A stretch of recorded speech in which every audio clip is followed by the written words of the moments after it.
Time हो चुका है, 6:20 हो चुकी हैं और अपना हम इकोनॉमी का सेशन स्टार्ट करेंगे। तो करते हैं अपना स्टार्ट, भारतीय अर्थव्यवस्था, इकोनॉमी।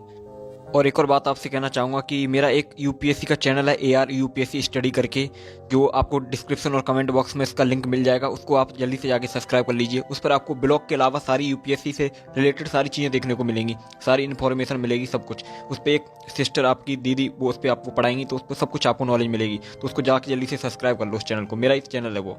तो दोस्तों अभी मैं इकॉनमी पढ़ रहा हूँ। इकॉनमी में जो वो टॉपिक है वो है लैंड रिफॉर्म, भूमि सुधार। उसमें हम पढ़ रहे हैं एवोल्यूशन ऑफ इंटरमीडिएट्स और टेंसी रिफॉर्म, बहुत सारी चीज़ें। तो ऐसे ही करके बहुत सारे टॉपिक्स हैं, वो सारे टॉपिक्स मेरे को कवर करने हैं। तो एक कमेंट मेरे को सबसे अजीब तरह का दिखाई दिया। किसी भाई ने बोला है कि भाई एक बात बोलनी थी कि आर्ट्स लेने से क्या ज़िंदगी बर्बाद हो जाती है। तो ऐसा कैसे हो सकता है कि आर्ट्स लेने से ज़िंदगी बर्बाद हो जाएगी? मैंने भी आर्ट्स लिया है, बहुत सारे स्टूडेंट आर्ट्स लेते हैं। तो भाई के माइंड में ये गलत फैमिली बैठ चुकी है कि आर्ट्स वाले बर्बाद हो जाते हैं, तो इसको दूर किया जाए। देखो भाई, यदि आप ऐसा सोचते हैं तो ये बिल्कुल गलत है, क्योंकि आर्ट्स लेने से ज़िंदगी बर्बाद नहीं होती, ज़िंदगी आबाद होती है। अगर आपको पता हो कि आर्ट्स लेने से क्या क्या बन सकते हैं, क्या क्या फ़ायदे हैं, देखो मैं ही आपको बता देता हूँ। इससे पढ़ाई करके आप वकील बन सकते हैं, प्रोफेसर बन सकते हैं, IAS बन सकते हैं, गवर्नमेंट ऑफिसर बन सकते हैं, जर्नलिस्ट बन सकते हैं, बैंक में मैनेजर जैसी बहुत सारी ऐसी जॉब है जहाँ पर आप बन सकते हैं, ठीक है, और अप्लाई कर सकते हैं। तो ऐसा मत सोचिए कि आर्ट्स लेने से ज़िंदगी बर्बाद होती है।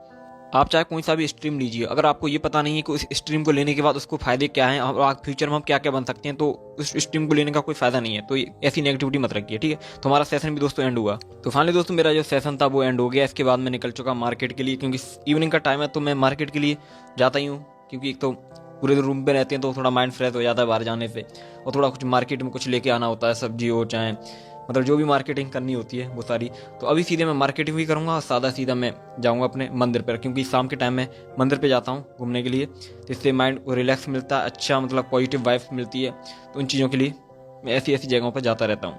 तो अभी सीधे हम पहुँच चुके हैं मंदिर की गेट पर ही, तो एंट्री करते हैं। और यहाँ पर आज मेरे को देखने को मिल रहा है कि बहुत ज़्यादा भीड़ है, क्योंकि यहाँ पर कृष्ण की जन्मभूमि है भाई, तो परिक्रमा यहाँ लगते रहते हैं। तो बहुत सारे लोग आ रहे हैं ट्रैवल कर करके दूर दूर से, तो देख सकते हैं बहुत सारे लोग आ रहे हैं यहाँ पे। तो परिक्रमा कर करके यहीं पे बैठते हैं। तो यहाँ पर मंदिर की हमने घंटी बजाई और हमने भगवान जी के पास प्रवेश किया और आशीर्वाद लेके हम सीधा चप्पल पहन के अपने सीधे चल दिए अपने रूम के लिए। तो अभी मेरे को पता आया कि मेरा दूध जो है वो भी ख़त्म हो चुका है, तो फिर दूध भी लेना था। तो अब मेरे को भीड़ इतनी थी कि निकलने की जगह नहीं थी, तो मैंने सोचा चलो कम होने दो पहले भीड़ को। उसके साथ बहुत सारा मार्केटिंग यहाँ पे दिखाई दे रहा था मेरे को, बिल्कुल मतलब जहाँ मंदिर पे कुछ भी नहीं होता था वहाँ आज इतनी सारी चीज़ें, ठेले लगे हुए हैं बहुत सारी चीज़ों के खाने के, तो बहुत अच्छी चीज़ है। इसके बाद मैं जस्ट वहाँ से बिल्कुल आ गया मंदिर। इसके साथ ही कुछ भाई लोगों के बहुत सारे सब्सक्राइबर्स के कमेंट आते हैं कि आप वीडियो डेली डाला करिए, जो पहले आप लास्ट ईयर में वीडियो डालते थे। मैं कब कोशिश करूँगा कि वीडियो जो है डेली से डेली अपलोड कर सकूँ, है ना। तो मतलब कुछ टाइम पड़ जाता है ऐसा कि मतलब ज़्यादा बिजी हो जाते हैं, बट अब मैं पूरा टाइम निकालूंगा कि डेली ब्लॉग डाले आप लोगों के लिए। तो इसके लिए दोस्तों मेरे को अब खाना खाने के लिए भी जाना था, तो मैं सीधे आ गया खाना खाने के लिए, क्योंकि आज मैंने खाना नहीं बनाया। खाना खाने के बाद जस्ट मैंने दूध का पैकेट लिया, क्योंकि दूध खत्म हो चुका था, तो हमको चाय भी बनाना था, कॉफ़ी कुछ जो भी हम पीते हैं, तो उसको लेके हम सीधे अपने रूम पर चल दिए। तो रूम पर आने के बाद हमने जल्दी से अपना लॉक खोला और लॉक खोल के जल्दी से करते हैं अपने रूम में प्रवेश। जल्दी से भाई खुल जा, लॉक में क्या हो गया, अब खुलते हैं चलो जल्दी से। और अपना जो दूध लेके आए हैं उसको बॉयल भी करेंगे, बस बॉयल को बाद में करेंगे, पहले अपना जो सेशन है वो भी एक लगाना है, तो इसको हम रख देंगे। और दूध का जो पैकेट लेके आया था बहुत ज़्यादा ठंडा था, तो मैंने इसको रख दिया, इसको मैं बाद में बॉयल करूँगा, क्योंकि दूध तो ख़राब होने वाला नहीं है।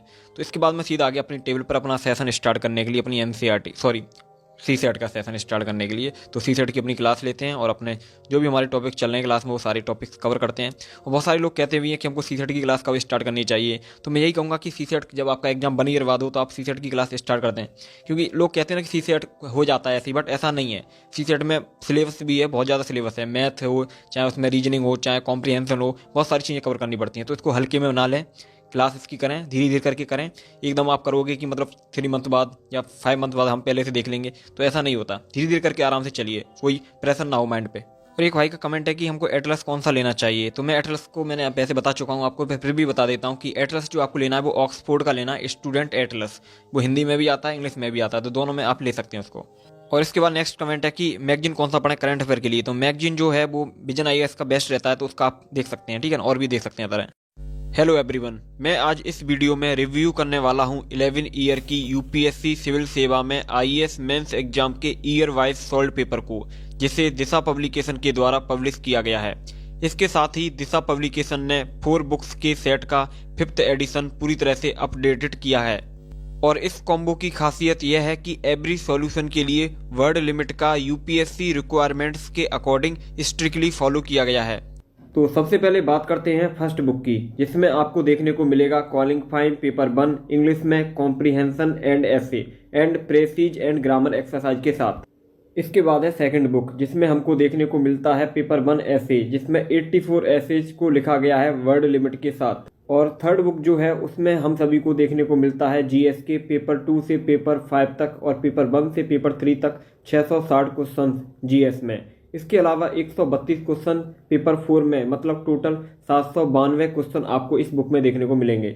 इसके साथ ही 5 मॉक टेस्ट मिलेंगे जीएस के पेपर 1 एंड 4 के लिए with latest IAS mains pattern के साथ। और सबसे मोस्ट इम्पोर्टेंट बात यह है कि इन सभी बुक्स में सॉल्यूशन को काफ़ी रिसर्च करने के बाद दिशा पब्लिकेशन के एक्सपर्ट्स के द्वारा बनाया गया है। और ये बुक्स हिंदी और इंग्लिश दोनों लैंग्वेज में अवेलेबल हैं। और ना केवल ये बुक्स आपकी आईएएस मेंस की तैयारी में काम आएंगी, बल्कि स्टेट पीएससी एग्जाम में भी यूजफुल रहेंगी। और इसके साथ ही ये book all state PSC exam के लिए हिंदी में भी अवेलेबल है। इसलिए यह बुक आप सभी यूपीएससी एस्पिरेंट्स के लिए बहुत ज़्यादा यूजफुल रहेगी। इसका जो लिंक है मैं आपको डिस्क्रिप्शन एंड कमेंट बॉक्स में दे दूंगा, वहाँ से आप इसे ईजिली बाय कर सकते हैं और अच्छे से अपनी तैयारी कर सकते हैं। बढ़ते आगे वीडियो में। क्लास जो थी दोस्तों वो हमारी हो गई एंड अब मेरे को जो दूध रखा था वो भी गर्म करना था, बॉईल करना था। तो जल्दी से अपनी गैस को जलाते हैं और अपना जो दूध का पैकेट है उसको रखते हैं। वैसे दूध ख़राब तो नहीं हुआ होगा क्योंकि पैकेट बहुत ज़्यादा ठंडा था।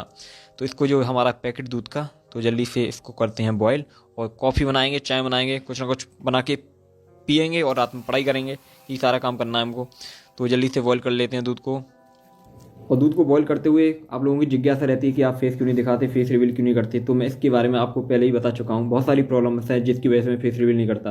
तो और जो पुराने सब्सक्राइबर हैं वो इन सब चीज़ों को समझते हैं और जानते भी हैं। तो थोड़ा वेट करिए, आप यूपीएससी के एस्पिरेंट हैं, सही टाइम आने पर ही सब चीज़ें अच्छी होती हैं। तो सही टाइम आने दीजिए, सब कुछ होगा, फेस रिवील भी होगा, आपसे मिलूंगा भी, आपके सामने भी आऊँगा, सब कुछ आएगा। तो थोड़ा वेट करिए उसके लिए, है ना।